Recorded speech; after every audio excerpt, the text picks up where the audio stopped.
Meus 5 maiores destaques da semana 9 no mundo da NFL, meus jovens maravilhosos da NFL Brasil, não é verdade? Um domingo pra lá de interessante, várias coisas engraçadinhas acontecendo.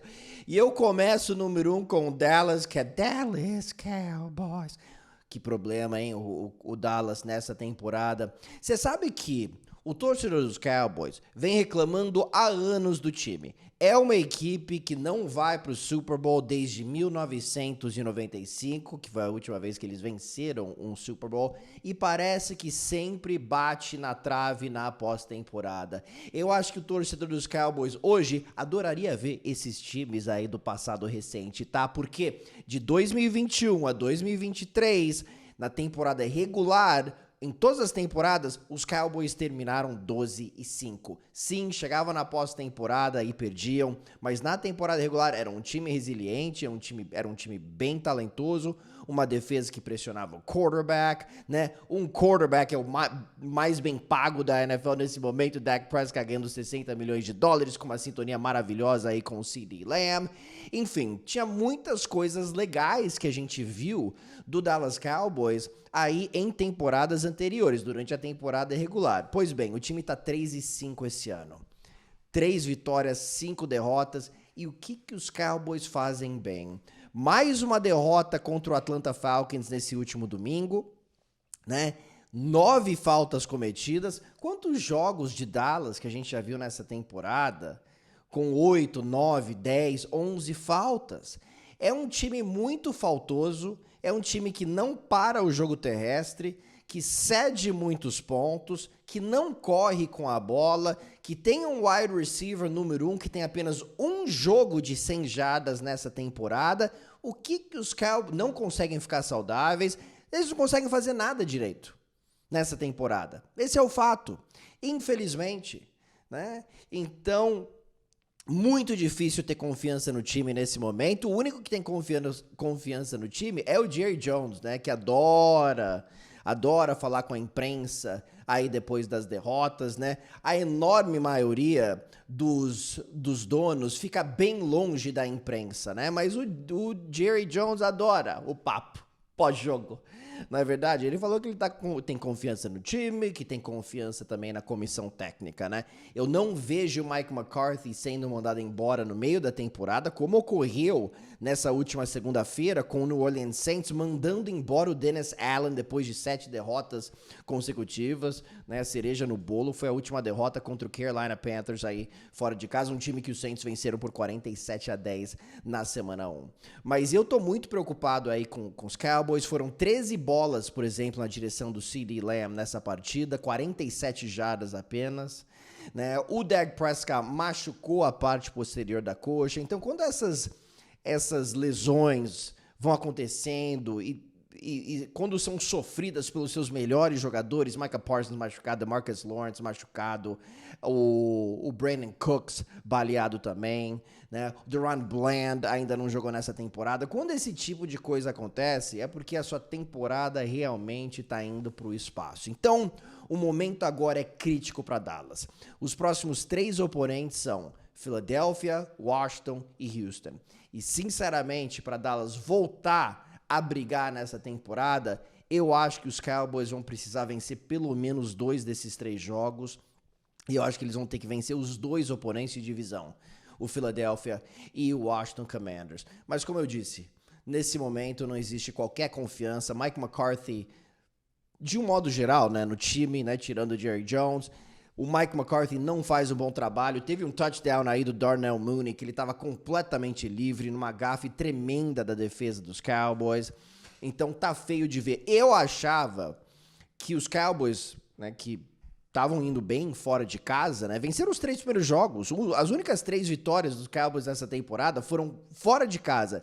E eu, sinceramente, achei que eles iam dar a volta por cima aqui, porque eu já vi isso diversas vezes dos Cowboys aqui nos últimos anos, mas esse time é diferente, né? Falta de disciplina, como eu disse, muitas faltas, muitos erros, e sinceramente é um time carente de grandes talentos com todas essas lesões, né? Então eu não vejo muita coisa mudando aqui para os Cowboys nessa temporada, eu não vejo o time indo para os playoffs. Meu segundo destaque vai para o grande jogo que aconteceu em Buffalo nesse domingo, com os Bills vencendo os Dolphins por 30-27. Miami não vence em Buffalo desde 2016. Foi a última vitória dos Dolphins, né? 2016, no dia 24 de dezembro, né? Os Dolphins venceram e acabaram indo para os playoffs, né? Foi uma vitória crucial para Miami chegar à pós-temporada.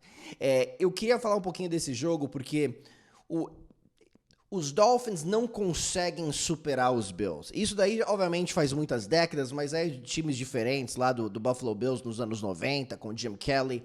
Mas eu faço a mesma comparação, porque aqueles times dos Bills sempre ganhavam a divisão, eram dominantes. Os Dolphins venceram a divisão 1 ou 2 anos lá, mas Buffalo, mesmo assim, por exemplo, em 1992, os dois times terminaram 11-5, os Dolphins venceram a divisão, mas levaram uma surra dos Bills nos playoffs, né? O fato é que Buffalo, quando era um time dominante, sempre ficava acima do Miami Dolphins, e a mesma coisa tá acontecendo. Agora, eu sei que os Dolphins estão 2-6, mas é um time que foi para a pós-temporada nos 2 anos anteriores, perdeu para os Bills nos playoffs, né, na temporada de 2022 e perdeu para os Bills no último jogo da temporada regular no ano passado, com a divisão sendo disputada, né? O vencedor da semana 18 ia ganhar a divisão e foi o Buffalo Bills no ano passado em Miami. Então é um filme que o torcedor dos Dolphins está vendo há várias décadas,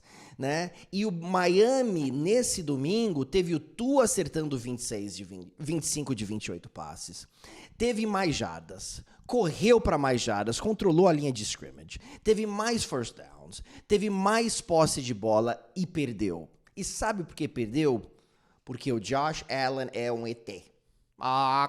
E o Josh Allen contra os Dolphins tem 24 passes para touchdown em 8 jogos em sua carreira em casa. Ele brilha no quarto período. E o Tua também conduziu uma campanha na reta final para empatar o jogo, né? Mas aí Miami cometeu faltas, teve o dobro de faltas que o Buffalo Bills e acabou perdendo o jogo, né? Mas eu acho que psicologicamente Buffalo é um time mais forte que Miami, eu já falei disso. Então é um jogo que a gente olha e fala assim, cara, os Dolphins fizeram o possível para vencer, né? E perderam o jogo. Linha ofensiva jogando muito bem, né? Tua jogando muito bem, ataque terrestre funcionando, e mesmo assim o Buffalo Bills conseguiu a vitória. Então, quando eu vejo os Dolphins enfrentando os Bills, me lembra um pouquinho os Bills enfrentando os Chiefs. Agora, eu sei que os Bills já venceram os Chiefs em temporada regular, né? Aconteceu no ano passado, por exemplo, em Kansas City. Mas eu falo nos playoffs. Kansas City tá 3-0 contra o Buffalo Bills. E algumas vitórias, né? Foram bem, 2 das 3 vitórias foram bem apertadas, com o Mahomes brilhando nos momentos mais críticos e os Bills cometendo alguns erros, com um drop, aí é um erro de field goal, e aí a defesa muito passiva, né? Então eu acho que os Chiefs estão na cabeça dos Bills da mesma forma que os Bills estão na cabeça dos Dolphins, né? Então vamos ver se Buffalo consegue superar esse obstáculo psicológico contra a equipe de Kansas City, obviamente em outro nível para tentar chegar ao Super Bowl, e vamos ver se o Miami em algum momento consegue superar também esse aspecto psicológico contra o Buffalo Bills para realmente ser um player dentro da Conferência Americana, porque para você fazer isso você precisa ganhar a divisão, né? Então isso daí é algo que me chamou a atenção. Mas já acharam 3 touchdowns contra o Blitz nesse jogo, field goal de 61 jardas, né? Quando você tem a vantagem em cima de um time, parece que essas coisas acontecem, né? O momentum vira tudo uma bola de neve, né? E Buffalo parece que sempre tem a vantagem nesses jogos contra o Miami Dolphins. É uma coisa realmente impressionante. Os Dolphins basicamente fora dos playoffs agora, né? 6 derrotas em 8 jogos. E o Buffalo Bills 7-2 basicamente já garantiu o título da divisão. Grande vitória. Número 3. Eu queria destacar o Los Angeles Chargers.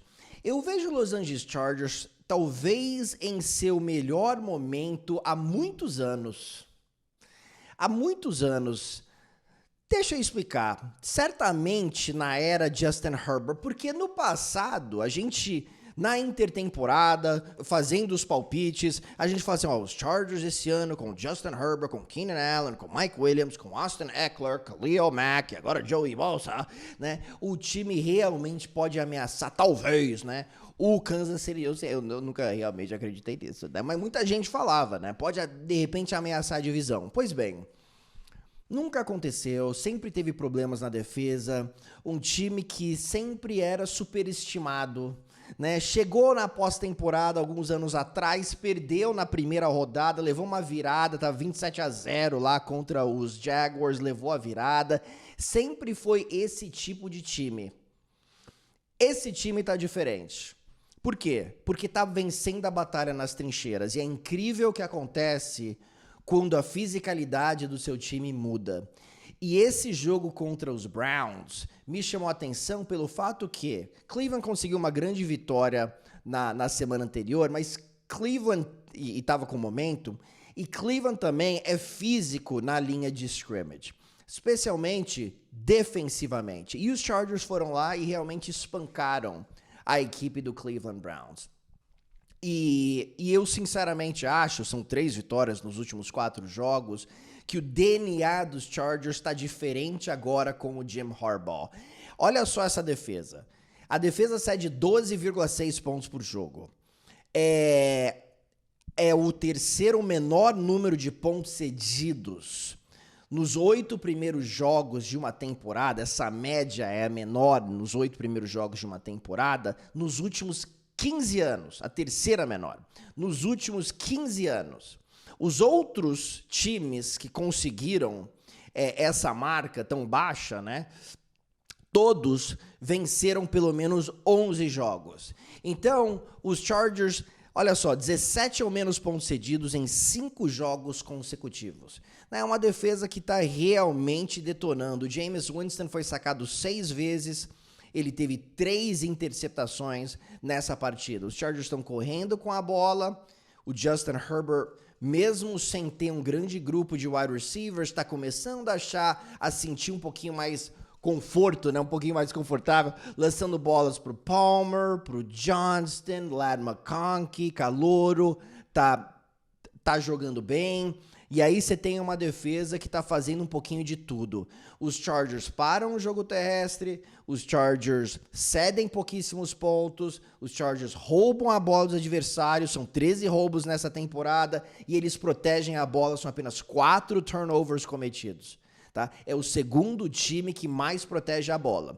Então tá bem diferente a pegada lá em Los Angeles nessa temporada. O pessoal não tá falando muito dos Chargers. É um time que chegou para essa temporada sem altas expectativas. Não o time acha que pode ganhar o Super Bowl, né? Mas eu tô falando todo mundo. Ninguém tava falando muito dos Chargers.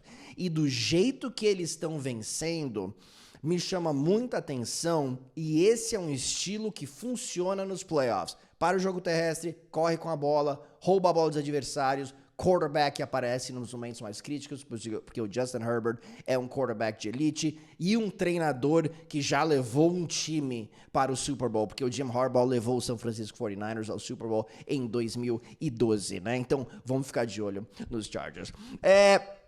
Meu quarto destaque vai para o Wild West. Heading to the 90s, living in the Wild Wild West. A divisão oeste da NFC tá uma coisa muito engraçadinha, eu te falo. Eu começo falando desses jovens maravilhosos, né, de Arizona. O Arizona Cardinals atropelou o Chicago Bears num resultado que para mim foi surpreendente. Ó, não para desmerecer o Arizona. Arizona foi para Miami na semana passada, tava perdendo 10-0, 20-10, 27-18 e venceu o jogo, né? Kyler Murray tá jogando bem nessa temporada, e o Marvin Harrison em evolução, Trey McBride, né? E o James Conner tem sido realmente o cara desse ataque, o cara mais consistente.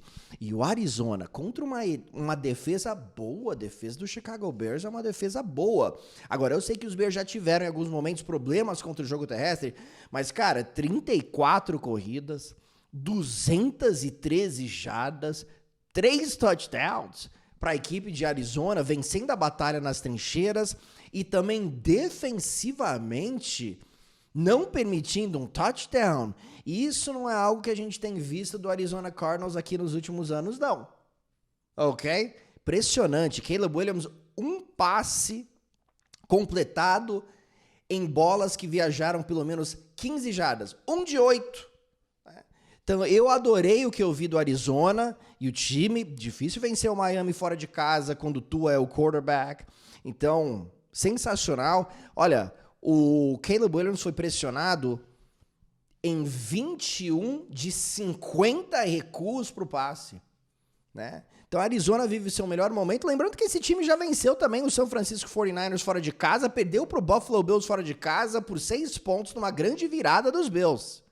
Tá? Então, olho no Arizona, 5-4 em primeiro lugar na divisão oeste da NFC. E também olho nos Rams, né, que venceram o rival de divisão, o Seattle Seahawks, num jogo muito emocionante na prorrogação. Eu queria falar dos dois times rapidinho, né, que esse realmente me chamou a atenção. Primeiro que a defesa dos Rams começou muito mal a temporada, né? Por algumas semanas era a pior defesa da NFL em vários quesitos. Bom, 3 jogos seguidos agora, 20 pontos ou menos cedidos nos 3 jogos, 10 sacks nos últimos 2 jogos, incluindo 7 contra a equipe de Seattle, 6 interceptações nas últimas 3 partidas. O Seattle tem 6 na temporada toda, né? Para você ter uma ideia.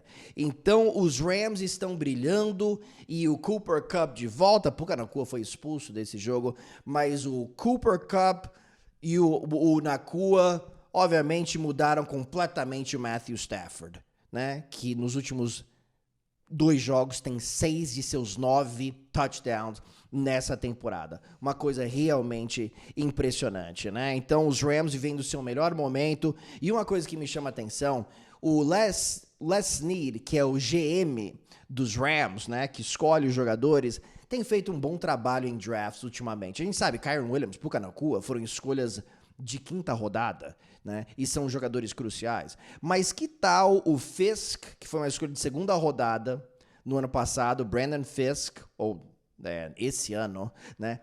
Com 2 sacks nessa partida.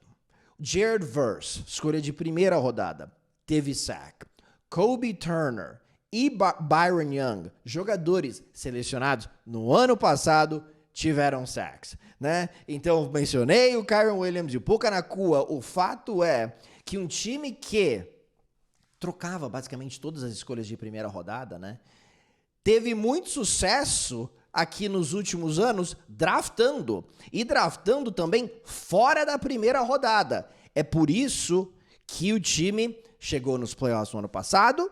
E é por isso que eu ainda tenho esperanças que os Rams vão conseguir talvez até ameaçar a divisão nessa temporada, né? Estavam 1-4, agora 4-4, então a evolução dos Rams vem me chamando muita atenção, a evolução da defesa e esses jovens jogadores contribuindo, o time ficando saudável, olho nos Rams. E aí o Seattle não consegue proteger o seu quarterback, Geno Smith, é o jogador mais pressionado. O Seattle tá no lado oposto do espectro, né? Um começou 1-4, o outro começou 3-0, Seattle agora tá com uma campanha negativa, porque não pressiona, não consegue proteger o seu quarterback, não para o jogo terrestre com consistência e comete muitos turnovers. Geno Smith, cara, 2 interceptações nessa última partida, 7 sacks sob pressão. E os tem um jogador que eu não mencionei, você me perdoe, porque o Cameron Kinchens foi uma escolha de 3ª rodada no último draft e ele teve 2 interceptações nessa partida, uma retornada para touchdown. Parabéns, Rams. Agora 4-4 na temporada. E o meu 5º destaque vai para as 4 jogadas mais legais dessa última rodada, né? As 4 jogadas que realmente me chamaram a atenção. Ok? E eu começo com o Bo Nix, quarterback do Denver Broncos, recebendo um passe para touchdown, uma jogada muito parecida com aquela Philly Special que a gente viu no Super Bowl lá na temporada de 2017, na grande vitória do Philadelphia Eagles em cima do New England Patriots. É engraçado que todo mundo tem uma jogada parecidinha agora com o Philly Special, depois daquele touchdown realmente maravilhoso, né? Então, o Bo Nix não fez nada nesse jogo, mas pelo menos recebeu um passe para touchdown, parabéns. A segunda jogada que eu achei sensacional foi o Devontae Smith. Devontae Smith recebeu um passe no fundo da endzone, agarrou a bola com apenas uma das mãos. Ele não é um cara, né, que tem uma tremenda envergadura, que tem mãos gigantes, né? Não é esse tipo de jogador. Então esse tipo de jogador raramente agarra a bola com apenas uma das mãos. E o Devontae Smith conseguiu e ainda arrastou os 2 pezinhos, né? Uma coisa extremamente safada. Que tal Drake May? Ah, o Drake May, eu sei que os Patriots perderam na prorrogação lá em Tennessee, eu entendo, eu sei. Mas o Drake May, com um passe para touchdown no último segundo, ele segurou a bola por mais do que 11 segundos, esperando alguém se livrar da marcação, e aí caindo ele lança a bola e o Rhamondre Stevenson volta para agarrar lá na end zone. Né, uma jogada meio que de Josh Allen. Os Patriots não têm qualquer obrigação de vencer jogos. Eles estão passando por uma reformulação. Mas quando a gente vê esse tipo de jogada de um quarterback calouro, draftado número 3, que promete ser o futuro do New England Patriots, a gente fica encorajado que esse vai ser o cara aí por muitas temporadas lá em New England. Parabéns, Drake May. E aí, finalmente... eu nunca vi essa jogada, né? O cara pulou pra trás, né? Ele saltou um jogador pulando pra trás. Dava a impressão que a gente colocou o negócio em câmera lenta voltando, né? Rebobinando a fita, né? Uma coisa realmente impressionante. Aí o Barkley, foi realmente incrível. Eu vi aquilo e eu saí latindo pela casa, né? Eu tava ainda me recuperando de Dolphins e Bills, né? Que foi um tremendo desgaste de energia. Mas aí quando eu vi aquilo do Barkley, eu falei, eu não sabia que aquilo era possível, né? Por falar em Barkley, estamos latindo hoje. Ok? Beleza, então foi isso, meus jovens maravilhosos. 5 destaques sensacionais dessa última rodada, desse último domingo no mundo da NFL. Falamos em breve aqui, não esqueça de deixar o seu like, ok? De seguir o canal, de deixar o seu comentário, não é verdade? Falamos em breve. Grande abraço. Tchau.